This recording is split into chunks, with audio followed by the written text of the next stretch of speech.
Almost all countries open for tourism. I think we're all excited to travel some new destinations this year, so here's my top 10 places to visit in 2025. With tourism back to normal, 2025 is going to be a year full of travel.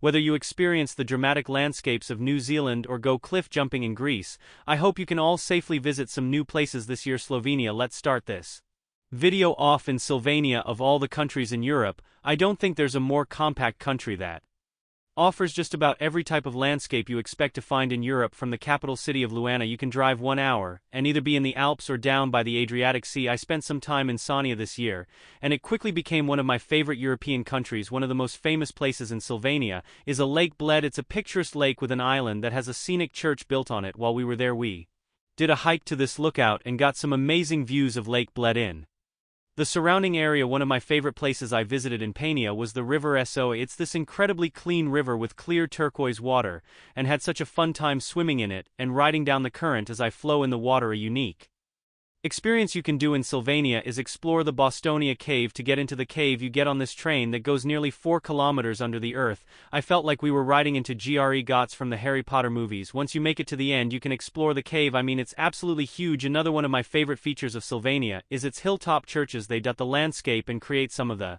most picturesque sceneries. One of the most notable ones is the Church of St. Thomas. It's perfectly placed on this hill overlooking the area with the Alps in the distance. After Slovenia we're going Austria to head up to nearby Austria. If you love the Alps, pictures, villages and idyllic scenery, Austria is your place. It has the charm and beauty of nearby Switzerland, but it's not nearly as expensive. One of the most famous places in Austria is Halat. It's this fairy tale village built on the edge of a lake. When we went there we took the ferry in Halat and it gives an incredible view.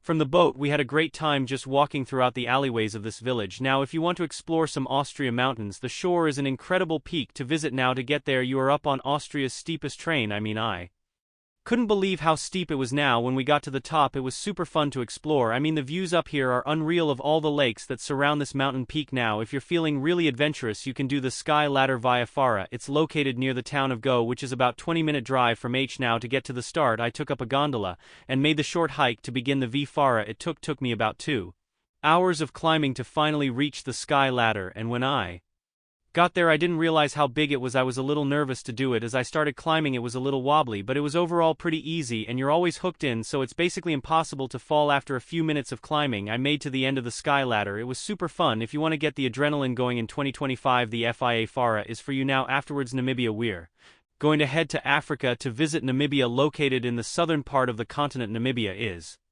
home to just otherworldly landscapes. If you're wanting to visit Africa for the first time, Namibia is a great option. It's one of Africa's safest countries, and its roads and infrastructure are the best in Africa. Now to travel to Namibia we flew into the capital city of Windhoek, and then we rented a 4x4 truck and started our Namibia road trip. One of the most famous places in Namibia is Deadly. It's this clay pan with dried tree skeletons that are believed to have died 700 years ago. There used to be a river in the area, but it dried up and the trees eventually died, and since the area is so dry the trees have decomposed and remained frozen in time. It was just so surreal to walk amongst these ancient trees. Now overlooking the Dead V is the Big Daddy Sand Dune. It's the tallest dune in the Solus Fleet area with a height of 325 m. I wanted to hike to the top of it. We began by walking along the ridge of the dune next to Dead V, and we were able to get views of the clay pan. As we got closer to Big Daddy I was just amazed by the scale of the dune. After about an hour and a half of hiking we made it to the top. We had the most incredible 360 view of the now desert, and the landscapes just seemed to go on forever. Another one of the most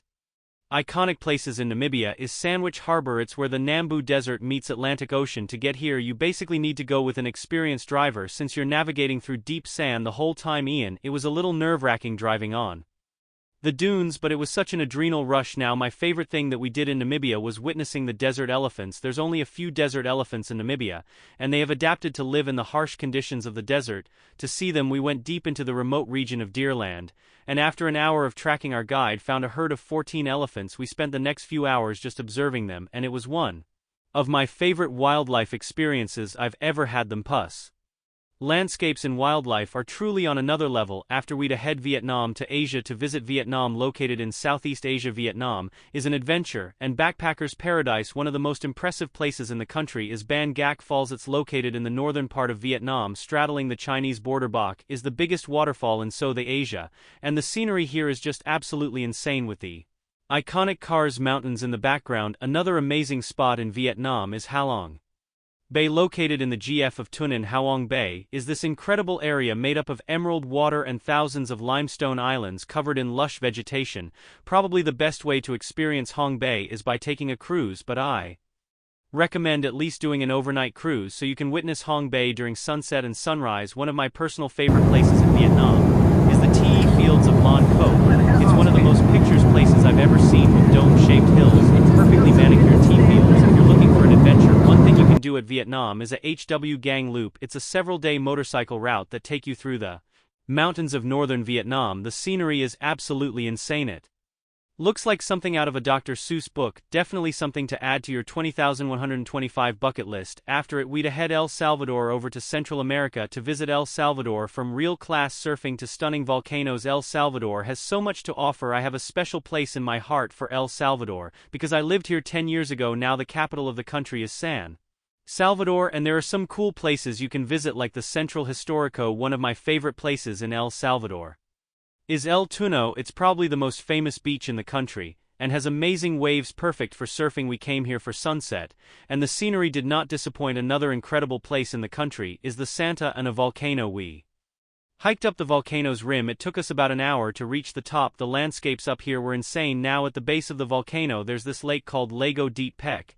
and the scenery here is also next level. I found this restaurant that had a diving bow, and it was so fun to send some jumps into the lake. If you're looking for adventure in 2025, El Salvador is worth the visit. After we Lofoten Islands, going to head back to Europe to visit Norway's Leffen Islands. Leffen is located in northern Norway, and even though it's in the Arctic Circle, it feels like you're on a tropical island with all the incredible beaches and fairly mild weather. We were here last summer, and the scenery was next level. One of my favorite places is the fishing village of Henningsbar. It's built on a few islands, and it's home to one of the most scenic soccer fields in the world. One of the best beaches on the islands is Kavala. It's a decent hike down to the beach, but you're rewarded with some of the most incredible scenery. We came here for sunset, and it was one of the best I've experienced. If you're into hiking, the TRCK to RH to bring in is worthwhile. It's probably the most famous hike in Leeuwen Islands. Now to get to the top we had to climb nearly 2,000 stone steps. You get a perfect panoramic view of the fjord villages and sea mountains. If you come during the months of June and July, this is our insane blahs to experience the midnight sun. We stayed up here for a good hour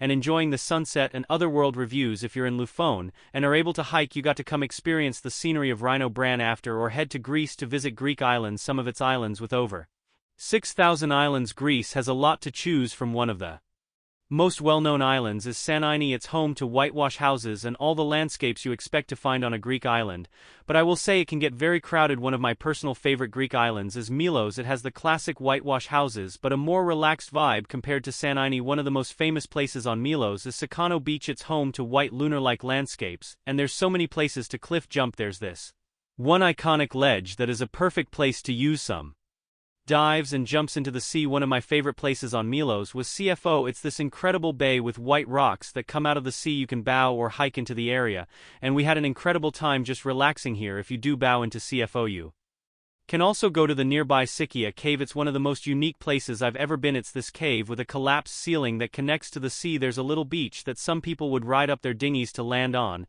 and then they could explore the cave. I mean, the water was just some of the clearest I've ever experienced, and the boulders in the water created for one of the most beautiful settings I've ever came across. Now I have to say, my favorite Greek island is Zinthos. I've been here several times now, and I just keep wanting to come back. It's one of the most impressive locations I've ever been, from 1,000-foot white cliffs to the bluest water you've ever seen. Zakynthos has it all. The most famous place in Zakynthos is Shipwreck Beach. Back in the 1980s, a cargo ship from Turkey was carrying illegal contraband, and the Green Navy chased some into this cove where it crashed. Over the years, the sand has built up around the ship and has created one of the most stunning locations in the reel. You can boat into the beach, or you can also get a great view of it from the cliffs above. Another stunning place is that Kinos is Matsis is this massive rock formation on the On, and you get a nice view of it from the nearby cliffs. We came here for sunset, and the sea was pretty rough, which turned up the water, giving it a milky color. It was such an amazing landscape with the setting sun coupled with the greens of the pines and blues of the water. Greece Islands are some of the most spectacular on earth.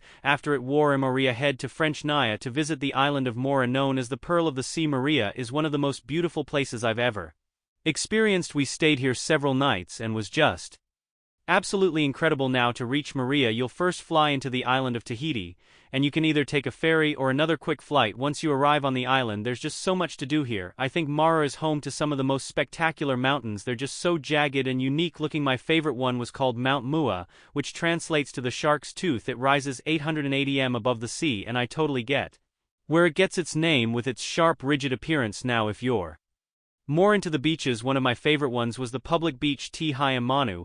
It's this really relaxing beach with sailboats and amazing scenery all around. It's a prime place to watch the sunset. Another great thing you can do on Moria is go on a boat tour. We went on a tour and unfortunately it was really rainy, but it still was a great experience. We swam with black-tip sharks and we went outside the reef and swam in the deep ocean. I mean, I couldn't believe how warm the water was. One of the main reasons people come to Moria is a swim of humpback whales. If you come in between the months of August to November, you can swim with these gentle giants. Afterward, to head to New Zealand. I think New Zealand, it's safe to say we all want to experience the scenery of New Zealand. It's a land full of FS like Norway, beaches like Hawaii, and landscapes straight out of Middle-earth. New Zealand is made up of two main islands, the north and the south. Now to get to New Zealand, we flew into Auckland, which is on the North Island, and from there we went to one of my favorite places, Cathedral Cove. When I imagine New Zealand, this is one of the first places that come to mind. To get there, you can either hike or take a Bhutan. We had such a good time exploring this place. There's this cave archway that gives you the famous view of Cathedral Cove with the Te Hu Rock. Now if you want to venture to Middle-earth, you can visit Hobon. It was a filing location for the Shire and the Lord of the Rings films, and you can take a guided tour of it. If you're looking for some epic adventures, you got to head to New Zealand's South Island. It's home to Mount Cook, which is the tallest mountain in the country with a height of 3,724 m. The drive to Mount Cook is arguably one of the most scenic in the world, since you have views in the incredible Southern Alps coupled with the glacier blue waters, the lake leading up to it. We did the hike to the base of Mount Cook. It was about a 10 kilometers trek, and I love the bridges we walked on that crossed the glacial rivers. When we got to the lake at the base of Mount Cook, it was possibly the windiest place I've ever been. They almost blew my wah. And one of the most epic places you got to visit New Zealand is the Milford Sound, located in the Furland National Park. The Milford Sound is possibly the most famous place in all of New Zealand, and after exploring it I understand why the Milford SWN is pretty isolated, and the closest town is Tanu, which is about 2 hours drive to get there. The road is one of the most beautiful I've ever been on. The scene reminds me of the F Nori, but slightly more tropical. We saw some kea birds, which are the only alpine parrots in the world. They were seriously so beautiful. Once we arrived at the Milford Sound, we got on a boat that took us on a tour of the famous fjord. The views on the front of the boat were amazing as we headed into the fjord. The scale of this place is insane. The mountain wall is rid straight up thousands of feet high. We came across several waterfalls cascading into the Sound. Now after the boat tour, I really enjoyed just walking around the Sound. There were some nice trails, and I like this little coastal area that had smooth rocks and really unique vegetation that line the shore. It was just so calming to watch the little waves roll in. For our final Australia destination, we're going to head over to nearby Australia. If you like world-class beaches, tons of wildlife, and just good vibes, you got to give Australia a visit. I spent some time there early in 2024 and I just absolutely loved it. One of my favorite regions in the country is Western Australia. It's home to some of the most pristine coastline I've ever seen. There's endless white sand beaches, crystal clear waters, and kangaroos just chilling around. I think the area around a spur is particularly beautiful. It's home to some of the widest sand in Australia and the world. Another place to visit in Australia is the Outback. The most iconic landmark in the Outback is Uru, or a rock. It's a massive monolith that's made up of sandstone. Now if you want to see some of Australia's wildlife, a great place to go is Tasmania. It's a pretty big island located in southern Australia, and the main reason I came here was to see the wombats. They live in this area around Cradle Mountain, and we could go on these raised walkways, and there were several wombats grazing. I was so peaceful to watch them munch on the grass. Now my all-time favorite place in Australia is Lord Howe Island. I think it's one of the most perfect places in the world. It's located in the Tasman Sea, and you get to Lord Howe by taking a 2-hour flight from Sydney. The island is just insanely beautiful. It's called the Hawaii of Australia, and after visiting it I understand why there can only be 400 tourists on the island at a time. And another interesting fact about Lord Howe is that it's the largest island ever to eradicate all its rats, which in turn has allowed the birds and wildlife to flourish here. One of the main reasons I wanted to go to Lord Howe Island was to visit Ball Pyramid. It's the tallest sea stack in the world with a height of 572 m, is one of the wildest rock formations I've ever seen as it sits alone in The desolate ocean now get the Balls Pyramid. It was about an hour boat ride from Low Island. We boated around the entire sea stack, and I was just baffled by the scale of this place. I felt like Jack Sparrow discovering a treacherous island. After exploring Balls Pyramid, we headed back to Low Island and got some incredible views on the way while we were on Lord Howe. We had bikes to get around and we did some great hikes. One of my favorites was Malabar Kims. There were some incredible views of the sea cliffs. Then we walked on this ridge and got an amazing view of the whole island, and this place is paradise now for sunset. I love going down to Lagoon Beach to watch the sun light up the mountains of Lord Howe. Places don't get more perfect than this island. Well, that is it.